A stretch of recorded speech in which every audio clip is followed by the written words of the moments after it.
6월 9일 마감 시장입니다. 자, 국내 증시는 오늘도 큰 폭의 상승으로 마감을 했습니다.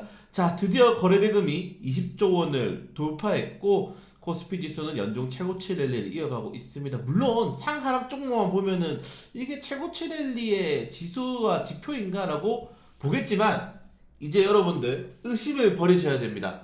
자, 제가 매일 봤던 이런 한 달 동안 지수는 올랐는데 대형주만 올랐더라, 중소형주들만 올랐더라, 주가 빠지면은 저가 매수에 빠진 개인 투자자들은 지금 엉망진창 됐다, 이런 뉴스들이 나오고 있죠. 기사들이. 이제는 이런 것들을 보시면 안 됩니다. 그냥 코스피 3000까지는 무조건 달려야 된다. 특히 시장에서 주도하고 있는 주도주 업종으로 과감하게 올라타야 된다. 제가 이때까지 계속 실적 대비해서, 제가 오늘 아까 영상도 하나 남겨드렸잖아요. 왜 우리나라 지수가 정강 후약인지 남겨드렸는데 그런 것들이 의미가 없습니다. 제가 감히 외국인 투자자들을 의심을 했습니다. 외국인 투자자들이 시장에서 빠져나갈 그냥 흐름 기조를 보이고 있잖아요. 올해 14조 원이 넘는 순매수세가 유입이 되었습니다. 이 정도 규모면은 우리가 모르는 뭔가 있는 게 맞겠죠. 뭔가 맞는 거고, 외국인들이 그냥 대형주뿐만 아니라 지금 채권도 계속적으로 사고 있거든요. 그렇기 때문에 우리나라 증시에 꾸준히 자금이 유입되고 있다는 것은 굉장히 긍정적으로 확인하시면 될 것 같고, 더 이상의 중소형주 위주의 매매를 FMC 이후에 완전히 정리를 하겠습니다. 사실은 좀 아쉬워서 그래요. 제가 생각하는 패턴은 변하지 않는데 제가 틀렸다는 걸 인정을 하는 거죠. 저는 실적 대비해서 저평가되어 있는 종목의 모멘텀이 좋은 주식들을 굉장히 좋아하는데, 그런 것보다는 수급에 의해서 시장이 형성이 되었기 때문에 수급을 따라갈 수밖에 없는 그런 방향성이지 않나라고 생각이 됩니다. 저는 원래 시가총액 2천억 미만 종목들을 좋아하거든요.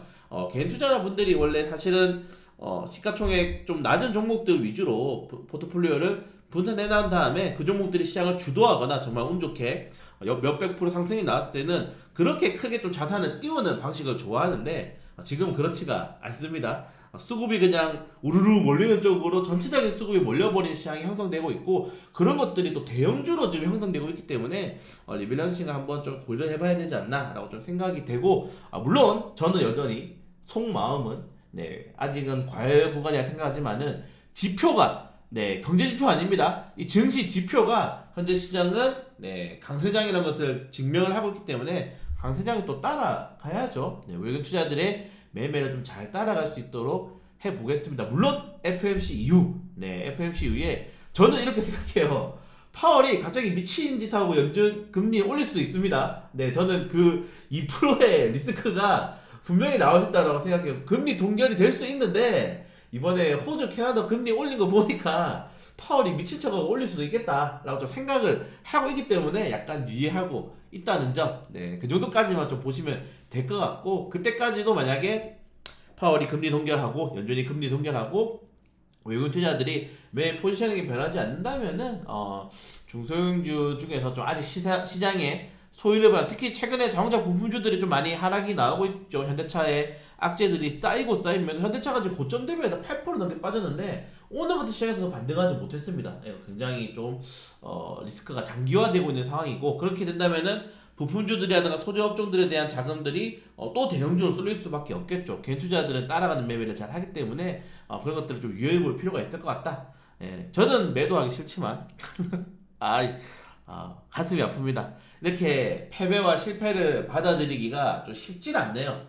제가 잘못한 거죠. 제가 틀린 거죠. 근데 쉽지 않다.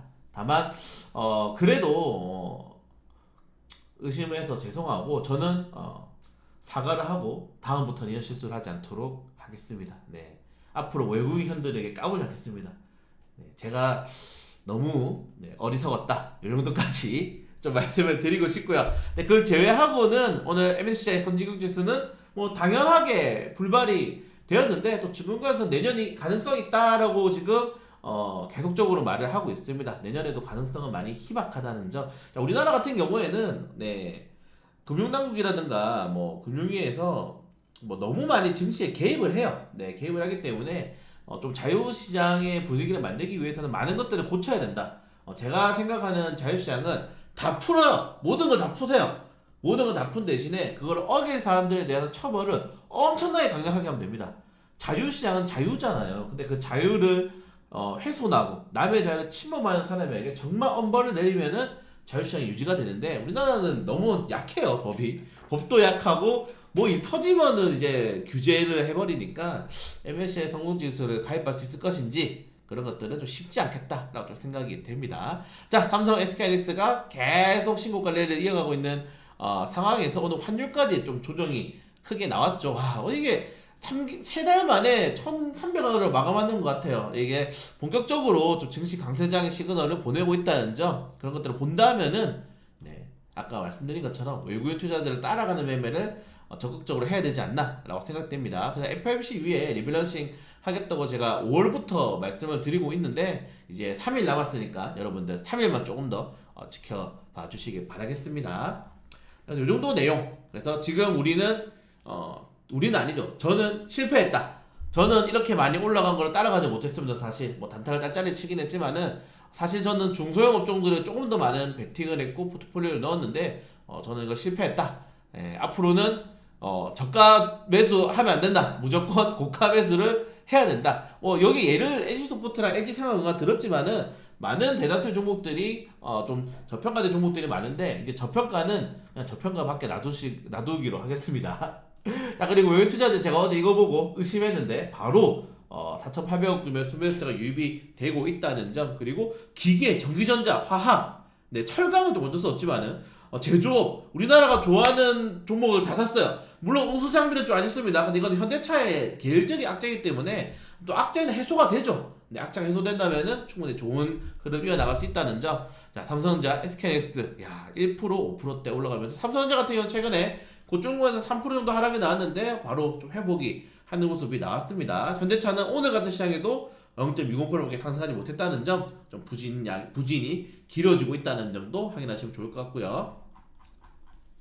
자, 그리고 코스닥 같은 경우에는 거래대금을 올리고 있는 게 굉장히 좋아요. 투자 심리가 회복이 되고 있다는 거죠. 네. 자, 여러분들이 개인 투자자들이 팔았는데 안 좋은 거 아닌가 할 필요가 없습니다. 이게 이익 매도가일 수도 있어요, 여러분들. 이익 매도일 수도 있고, 항상 개인이 팔면 외국인들이 사고, 뭐 외국인 사면 개인이 파는데, 이런 것들이 꼭 손절이 아니라는 거, 이익 매도 물량으로 매도세가 나올 수 있다는 거 여러분들이 꼭 체크를 하신다면은, 이렇게 거래대금이 올라가고 지수가 오른 상황에서의 매도세는 그렇게 나쁘지 않다 라고 좀 말씀을 드리고 싶고, 다만 반도체 업종들은 좀 많이 올랐죠. 근데 어제는 또 2차전지 업종들 많이 올랐잖아요. 가장 좋은 시나리오가 나오고 있습니다. 지금 반도체, 2차전지 업종들 돌아가면서 수매수가 나오고 있는 가장 좋은 흐름. 그렇기 때문에 아까 말씀드린 현대차가 조금 더 아쉽다라고 말씀을 드리고 싶어요. 현대차가 좀 올라가야 되거든요. 네, 현대차가 올라가야지 소재 부품가 같이 끌고 올라갈 수 있다.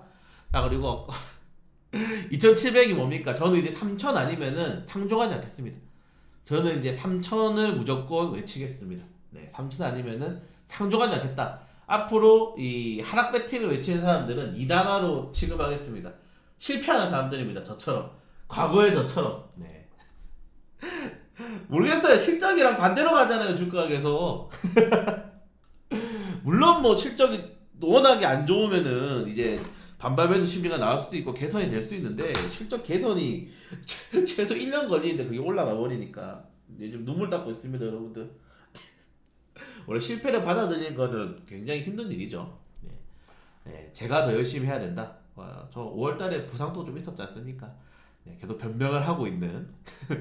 자, 그리고 챗 GPT 이슈도 있었기 때문에 뭐 반도체 업종들, 그리고 반도체 부품, 오늘 챗 GPT 지금 뭐 GPU 관련 테마주도 크게 올랐는데, 지금 월가에서 이 GPT 관련된 전망을 굉장히 긍정적으로 내고 있습니다. 그래서 이 재료들이 장기적으로 식지 않는다. 뭐 물론 반대되는 의견도 있죠. 이거는 뭐 제2의 IT 버블이다 라고 이야기하는 사람도 있고, 과연 이게 뭐 애플의 스마트폰 혁신이라든가 뭐 전기차에 대한 전환이라든가 이런 것처럼 새로운 생태계를 구축을 할 수 있을 정도냐, 또 그건 아닌 것 같다라고 보기 때문에 조금 더 지켜봐야 될 것 같은데, 일단은 뭐 최근에 뭐 골드만삭스라든가 워낙에 지금 생성형 AI에 대해서 극찬을 하고 있기 때문에 또 대세를 따라가는 수밖에 없다 라고 좀 말을 아끼겠습니다. 자, 우리 애플페이 관련 테마주들은 또 설명드렸으니까 오늘 크게 많이 상승했고요. 자, 시간의 단위가는 뭐 큰 이슈가 많이 없었어요. 사실 시간의 단위가로 전기차 충전소 관련 테마가 갔는데 이게 개별적인 이슈가 정확하게 확인되지 않아서 올려드리지 않았습니다. 그래서 충전소 테마주도 많이 올랐다는 점, 그리고 우크라이나 그 이슈도 사실 양방향으로 잡혀서 나쁘지 않은 것 같아요. 네, 전쟁은 확대가 되고 있는데 이번에 댐이 붕괴가 되면서 또 재건 테마도 올라가고 있습니다. 이렇게 양방향으로 올라가는 테마가 사실 잘 없거든요. 그래서 우크라이나 재건 회의가 21일에 있으니까 그 전까지는 재건 관련 테마주도 가고, 그리고 지금 또 원자력 관련된, 제가 원래 오늘은 원자력 관련된 이슈 좀 정리하려고 그랬는데 안 움직이더라고요. 그래서 주중간에 또 이제 원자력 관련된 이슈, 우크라이나 땡 관련된 이슈로 한 번 더 내용 올려드릴 수 있도록 하겠습니다. 네, 그걸 제외하고는 그 조림 산업 관련 테마가 좀 시간이 다 떨어졌어요. 네, 이번에 우리 PMP가 인도네시아에서 진행 중인 이 조림 사업을 철수 선언했습니다. 자연 파괴에 대해서 굉장히 좀 많이 지탄을 받았기 때문에 거기서 부담감, 그리고 아무튼 그런 것들이 좀 겹치면서 철수하면서 조림 업종들이 시간에 다 빠졌다는 점 좀 체크를 해주시면 좋을 것 같아요.